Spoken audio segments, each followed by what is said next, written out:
and welcome. So today we're going to be talking about sources for getting your information on rats, basically to check your care, to see if improvements need to be made, that kind of thing. It's like where to go to figure out how to care for rats. I don't have my cat today because I had to close the door, and she would have done that thing cats do where if they're inside they want to be outside, if they're outside they want to be inside. So I just booted her out for the time being. I do, however, have my dog. I know she's not as good, but that's okay. Doofy puppy. Okay. So, honey. Hey. So there's a lot of places you can get information on rats. Not all of them are very trustworthy, and I just wanted to go over the pros and cons of each and get into it with you guys. A little disclaimer, I will say that you can go to these sources and try to implement their advice and stuff, but that doesn't always mean it's going to work for you.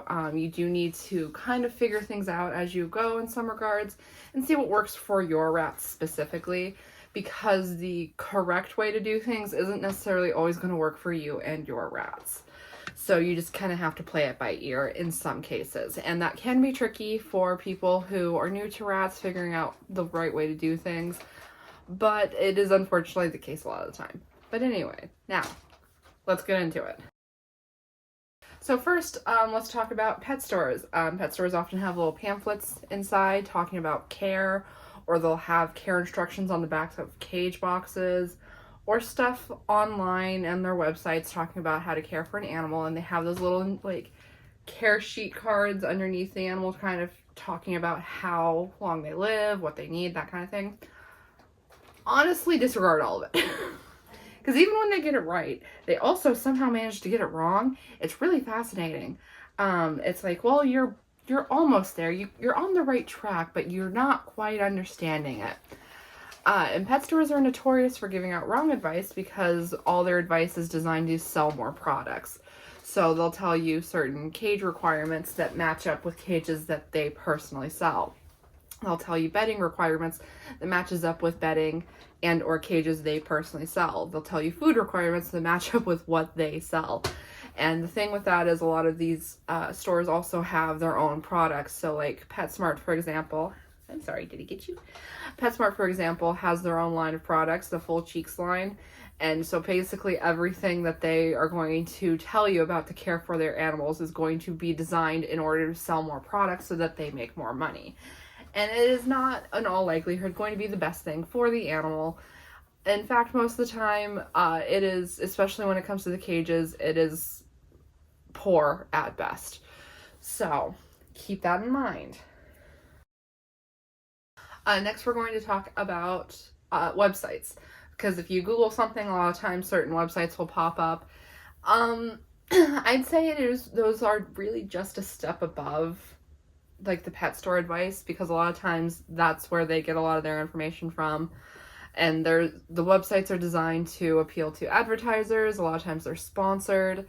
They're not always going to be the best thing for the animal that they're talking about, and a lot of times they will use information that's outdated or again sponsored, sometimes by companies, and it's not always going to be the best thing for the rats. A lot of times the things that they say will be outdated or sponsored by websites, or just wrong or weird. Like, I've seen some just weird things on websites. There are some that are reliable. So there's Rat Guide and there's Asamu Rats. Both of those are reliable websites. And there's probably a couple others, but those are the main two that I use, is Asamu and Rat Guide. Next, we're going to talk about Facebook groups, which is one of the more controversial things.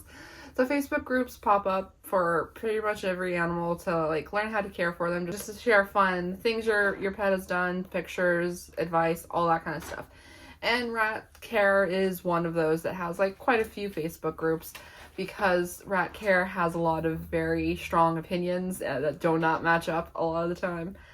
And I often don't have necessarily an issue with a lot of the advice Facebook groups give, except for when they're talking about baby rats and like accidental pregnancies and stuff like that, because a lot of times people will suggest culling whole litters just because it's easier, or because the mom has shown maternal aggression, also known as protecting her babies. And I don't agree with that, and that is honestly the main reason I'm not a part of a lot of Facebook groups, is because of people just suggesting you just cull whole litters and like writing rats off basically as a disposable pet, and I really don't like that. But a lot of the medical advice can be spotty as well. But there are some good Facebook groups, and like the thing with Facebook groups is there's always going to be at least one really educated, experienced rat owner there who is giving solid advice. Now, they might get drowned out by people giving mediocre advice or outdated advice. A few good Facebook groups would be Rat Care UK. There's one called Real Rat Lovers Want to Know, I believe. And then there's the Shunammite Diet, which I like a lot. And then there's a few others that float about, like there's Rat Cage Setups, which specifically with an exclamation mark, which I think is okay. I don't agree with a lot of their setups, but that's the whole point of that group, is that it's for any kind of setup. It's an open-minded group, and I disagree with a lot of their setups, but it is what it is. And then there's another group called Bioactive and Naturalistic Rat Cage Setups, which is also a good group to go with, especially if you want advice on like cleaning, bioactive, or natural, like cleaning wood items, that sort of thing. That's a good group. Next, we're going to talk about vets. If you've been here for a while, you know that you've heard me say it. I'll say it again here. Vets know medicine, they don't know husbandry.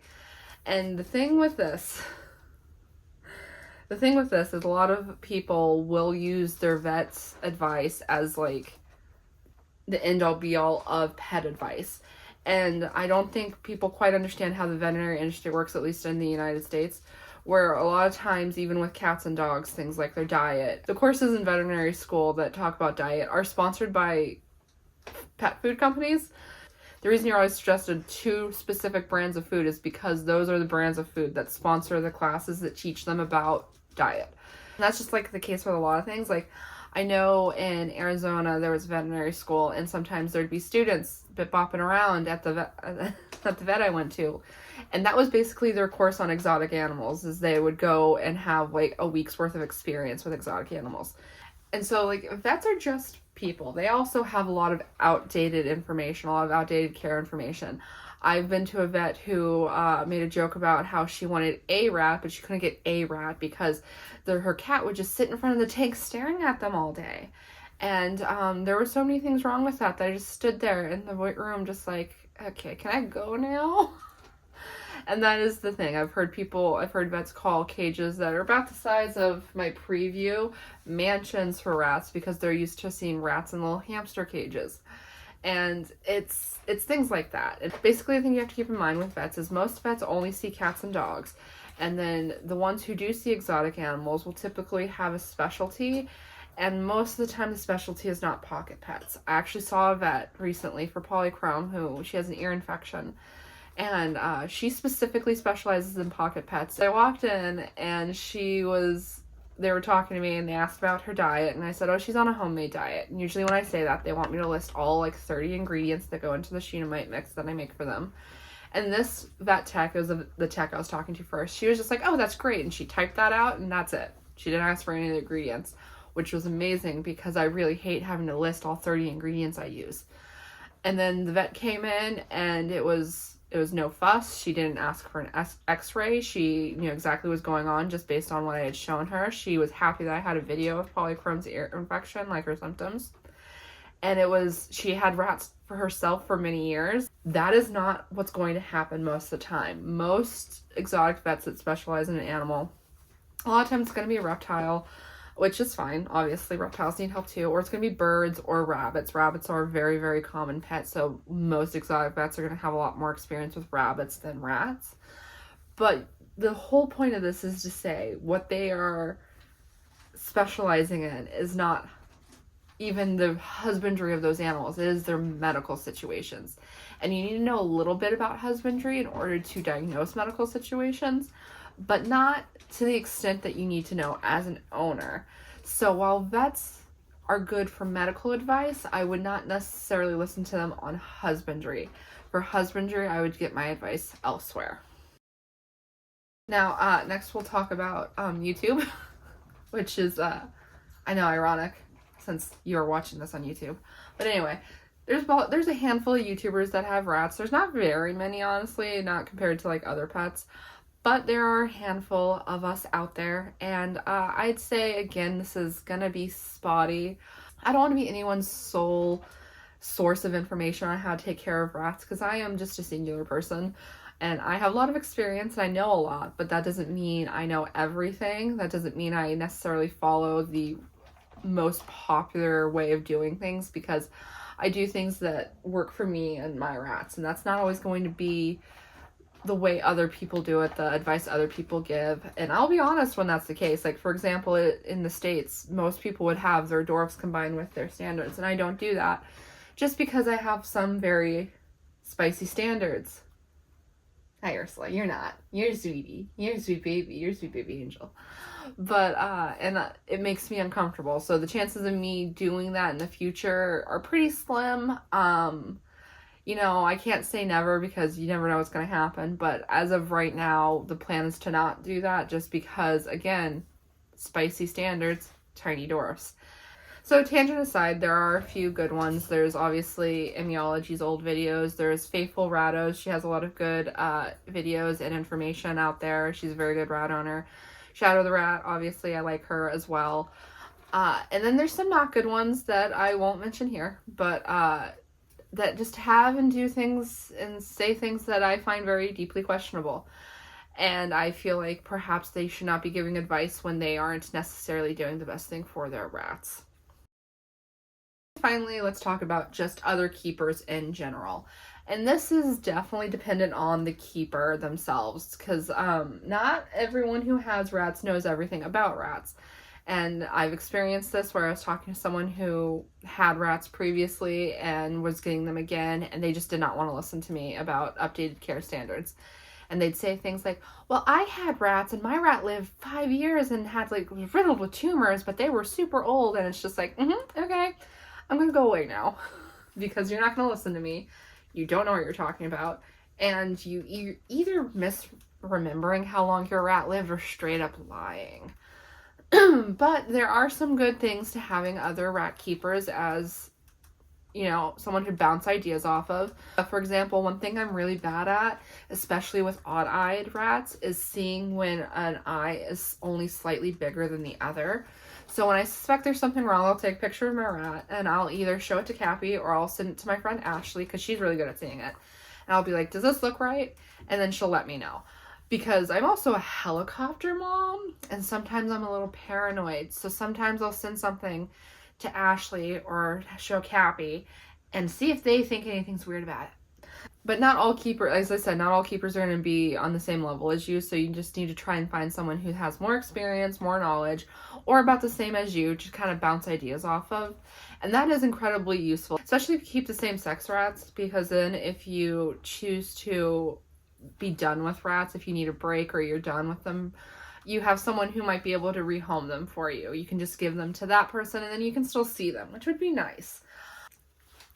And having other rat keepers as friends is especially helpful when you're dealing with a new kind of medical condition and you can talk things out with somebody, especially if they've dealt with it before. So like, again, Polly has an ear infection and I've only dealt with one other ear infection, which was Cloud, and hers went so horribly awry that I can't even really count it, but I have friends who've dealt with ear infections and it was pretty easy to talk it through because I had been there when their rats had an ear infection, so I knew the symptoms, I knew what it looked like, I knew exactly what medications they need, and that is a very important thing.